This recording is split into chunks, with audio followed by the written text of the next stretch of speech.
అందరికీ నమస్కారం. ఈ వీడియోలో మధ్యాహ్నం నుంచి రైతుల ఖాతాలో డబ్బులైతే వేయబోతున్నారండి అన్నదాత సుఖీభవ. సో ఏ రోజు మధ్యాహ్నం ఎప్పుడు అనేది ఈ వీడియోలో చెప్తాను. వీడియోని చివరిదాకా చూసి ఛానల్ సబ్స్క్రైబ్ చేసి లైక్ చేయండి. మా నుంచి ఇన్ఫర్మేషన్ తీసుకున్నారు కానీ మీ నుంచి రావాల్సిన లైక్ సబ్స్క్రైబ్ రావట్లేదు. ప్లీజ్ దయచేసి చాలామందికి చేరాలి, లైక్ చేసి సబ్స్క్రైబ్ చేయండి. చూడండి, మన యొక్క ఆంధ్రప్రదేశ్ ప్రభుత్వంలో రైతుల కోసం ఖరీఫ్ సీజన్ సంబంధించి పెట్టుబడి సాయాన్ని అయితే విడుదలైతే చేయబోతున్నారండి. పిఎం కిసాన్ అన్నదాత సుఖీభవ కలిపి మొత్తం 20,000 అయితే విడుదల చేస్తారు. అయితే పిఎం కిసాన్ 6,000, అన్నదాత సుఖీభవ మనకి ఈ యొక్క 14,000 విడుదల చేయడం జరిగింది. 2 విడతల్లో లేదా 3 విడతల్లో 14,000 అయితే విడుదల చేస్తారు.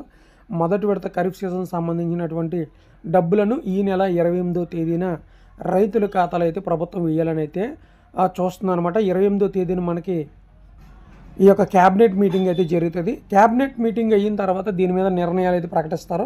ఉచిత బస్సు ప్రయాణం, అలాగే ఈ యొక్క అన్నదాత సుఖీభవ పథకాలకైతే ఆమోదం అయితే తెలపనుంది క్యాబినెట్ అనమాట. క్యాబినెట్ అంటే ఎవరైతే మంత్రులుగా ఎన్నికయ్యారో 23, 26 మందో వారందరూ కూర్చొని పలు పథకాలకు ఆమోదం తెలిపి ఆ శాఖల నుంచి డబ్బులు అయితే విడుదల చేయడం అయితే జరిగిద్ది అనమాట. సో ఇప్పటికే కౌలు రైతుదారులకి కూడా డబ్బులు ఇస్తామని CCRC కార్డులు అప్లై చేసుకోవాలని చెప్పింది. సో మీరు రైతు సేవా కేంద్రం అంటే రైతు భరోసా కేంద్రానికి వెళ్ళి మీ Aadhaar card, ration card, bank account, పొలానికి సంబంధించిన 1B అడంగాలు ఏవైతే ఉంటాయో అవి, అలాగే కౌలు రైతు కార్డులు ఎవరైతే ఉన్నారో దేవుడి మాన్యాలు, ఎవరైతే భూములు ఇలాంటివి చేస్తారో వారు ఆ పొలానికి సంబంధించినటువంటివి పత్రాలు మీరు అడిగి పొందుకున్నట్లయితే మీకు ఆ డబ్బులు అయితే వేయడం అయితే జరిగిద్ది అనమాట. ఇది వీడియోని లైక్ చేయండి, ఛానల్ సబ్స్క్రైబ్ చేయండి. Thank you.